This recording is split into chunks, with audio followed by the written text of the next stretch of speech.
Mes chers compatriotes, chacun d'entre nous ressent au quotidien que la vie est de plus en plus chère, le travail de plus en plus rare, l'insécurité de plus en plus forte et que le communautarisme menace l'unité de la République. Depuis 20 ans, les partis politiques au pouvoir démantèlent nos protections, asphyxient nos entreprises, abandonnent la transmission des repères et des valeurs de la société.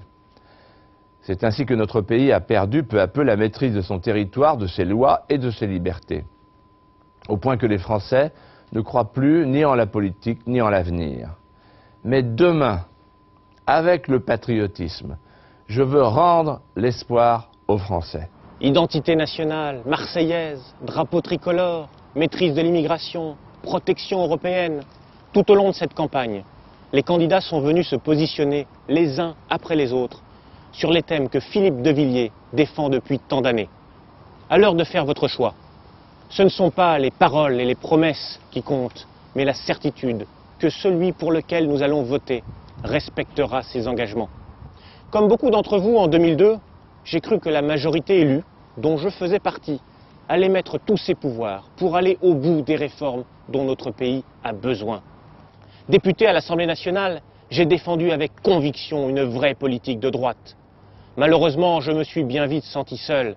J'ai par exemple essayé de mettre fin aux droits exorbitants accordés aux clandestins, comme l'aide médicale d'État, ce milliard d'euros que nous dépensons chaque année pour les frais de santé des étrangers en situation irrégulière, quand les Français, comme les étrangers en situation régulière, doivent payer le ticket modérateur.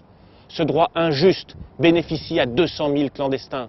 Malheureusement, et malgré les engagements de la campagne, je n'ai pas été suivi.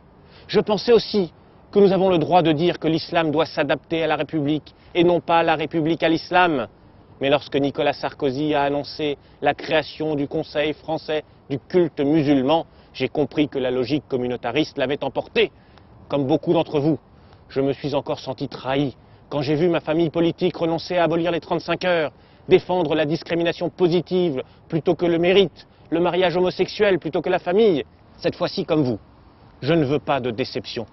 Comment croire ceux qui promettent pour demain ce qu'ils n'ont pas pu ou pas su faire quand ils avaient le pouvoir?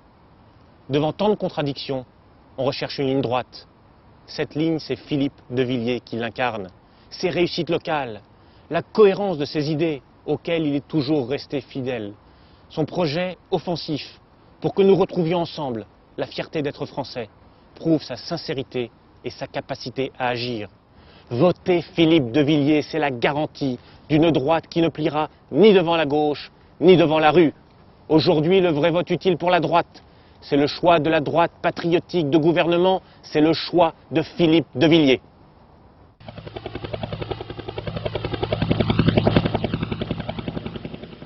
En tant que président du Conseil général de la Vendée, j'ai agi à contre-courant des politiques menées au niveau national.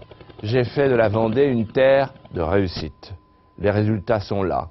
Au classement de tous les palmarès, la Vendée fait la course en tête. Fort de cette réussite et convaincu que les grandes choses se font avec le cœur, je me présente à vous comme l'homme du patriotisme. Parce que le patriotisme m'apparaît comme la seule réponse face aux problèmes majeurs de notre pays qui doit impérativement retrouver la maîtrise de son avenir. Je ne suis pas un politicien, contrairement à tant d'autres. Par tempérament et par expérience, je suis un créateur, un entrepreneur, un bâtisseur. Je vous propose d'élargir demain l'expérience de la réussite vendéenne à l'échelle de toute la France. Pour moi, le pouvoir n'est pas un bien de consommation, c'est un service. Le service des Français et de la France que j'aime. C'est pourquoi, fort de la cohérence de mes convictions, je sollicite votre confiance.